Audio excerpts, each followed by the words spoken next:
Estamos en el Café de Rick en Casablanca, una de las películas más memorables de la Segunda Guerra Mundial. Fue aquí donde Humphrey Bogart e Ingrid Bergman vivieron su inolvidable historia de amor. Michael Curtiz, su director, rodó esta película en 1942, en pleno conflicto bélico. Pero, ¿sabéis cuáles fueron las causas de esta guerra? Pues si queréis, venid conmigo. ¿Sabéis dónde estamos? Sí, lo habéis acertado. Estamos en la Sala de los Espejos del Palacio de Versalles, un lugar que es pura historia. Aquí se han desarrollado algunos de los acontecimientos más importantes desde la Edad Moderna a la Edad Contemporánea. Pero vamos a situarnos ahora un 28 de junio de 1919, un día en el que las potencias vencedoras de la Primera Guerra Mundial se reunieron para firmar el famoso Tratado de Versalles. Con este tratado se quería poner punto y final a la Gran Guerra y, sobre todo, aplicar unas durísimas condiciones a uno de los países vencidos, Alemania. Pero os preguntaréis, ¿cuáles fueron estas condiciones? La primera, responsabilizarse de la guerra junto con Austria. Segunda, reducir el ejército y la armada. Tercera, ceder algunos territorios a potencias fronterizas como por ejemplo Alsacia y Lorena, Francia, además de desmantelar todo su imperio colonial. Y cuarta, asumir el pago de las reparaciones de la guerra. ¿Sabíais que ha estado devolviendo esta cantidad hasta 2010? Curioso, ¿verdad?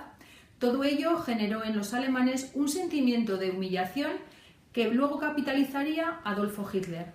Y asimismo, algunos de los países vencedores tampoco quedaron satisfechos con las decisiones que se tomaron en este lugar y en este día.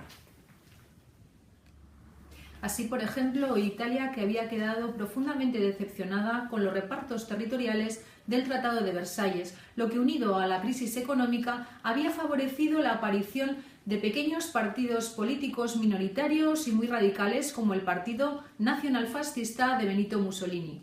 El miedo a revueltas sociales y a la amenaza de una revolución como la rusa de 1917 llevó al rey Víctor Manuel III a llamar a Mussolini y nombrarle jefe del gobierno en 1922. Poco a poco fue acaparando poder hasta instaurar una dictadura de tipo fascista.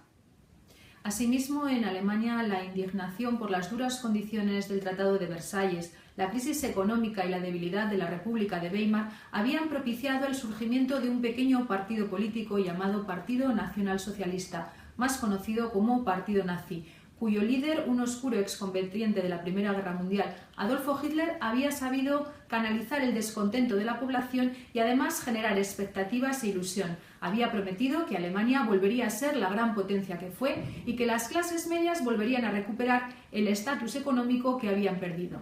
Todo ello llevó a que en 1932 sus diputados fueran muy numerosos en el Reichstag y además que en 1933 el presidente de la República de Weimar, Hindenburg, nombrara canciller Adolfo Hitler. Su ascenso al poder era imparable. Uno de los países importantes en las causas generales de la Segunda Guerra Mundial fue sin duda Estados Unidos. Por eso estamos aquí, delante de la Bolsa de Nueva York, de Wall Street. Durante los años de la Primera Guerra Mundial, Estados Unidos había acelerado su industria y su agricultura para dar respuesta a las demandas de los países europeos contendientes. Cuando terminó la guerra, el ritmo de producción seguía siendo el mismo. Por ello, se produjo un fenómeno llamado superproducción, en el que se producía más de lo que se vendía, lo que llevó a una bajada de los precios y, por lo tanto, a importantes pérdidas en la industria y en la agricultura. Ello generó una crisis económica sin precedentes, además de una especie de locura colectiva que se adueñó de los ciudadanos que querían disfrutar después del sufrimiento de la Primera Guerra Mundial, consumir, hacerse ricos. Ello llevó a que compraran muchas acciones con la idea de hacer fortuna. En 1929 esa locura colectiva terminó de una forma tremenda. Un mes de octubre de 1929 las acciones habían perdido todo su valor o mucho del valor y la gente se aceleró para venderlas con el fin de no perder dinero. Ello provocó uno de los fenómenos económicos más importantes, el crack del 29. Un crack que colapsó la economía estadounidense y la economía mundial. Estados Unidos necesitaba recuperar dinero para de alguna manera compensar esa crisis y pidió de vuelta esos préstamos que había dado Europa, con lo cual Europa todavía quedó más sumida en la crisis y en un momento oscuro del que tardaría mucho tiempo en salir. Y fue precisamente el presidente de los Estados Unidos, Wilson, el que promovió la creación de una organización llamada la Sociedad de Naciones, con sede en Ginebra, y que es el antecedente de la actual ONU. La Sociedad de Naciones tenía como objetivo promover la cooperación internacional y sobre todo evitar un conflicto bélico de la envergadura de la Primera Guerra Mundial.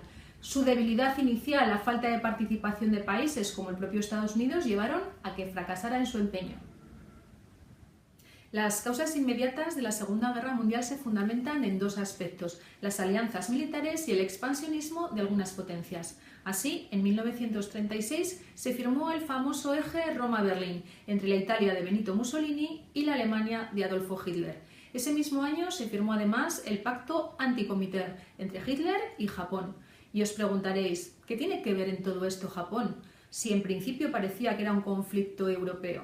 La respuesta es muy fácil. Japón necesitaba un aliado para frenar el comunismo internacional y Hitler era perfecto. En 1939 los pactos continúan y se reedita la amistad entre Italia y Alemania con el famoso Pacto de Acero.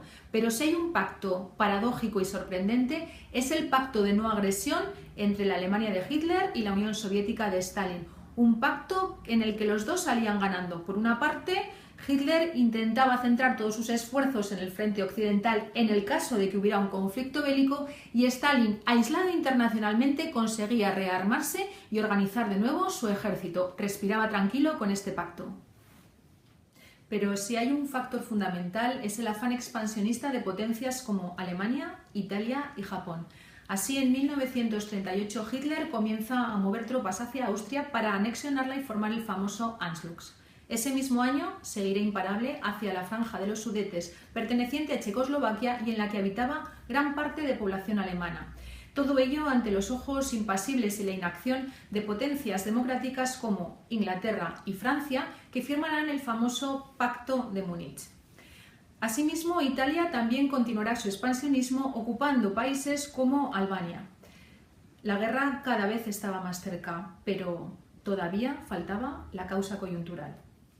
El 1 de septiembre de 1939, las tropas alemanas invaden Polonia, ante los ojos atónitos del mundo. El 3 de septiembre, a las 11 de la mañana, Inglaterra declara la guerra. A las 5 de la tarde lo haría Francia. La Segunda Guerra Mundial está en marcha, uno de los acontecimientos más importantes del siglo XX que cambiaría la historia para siempre.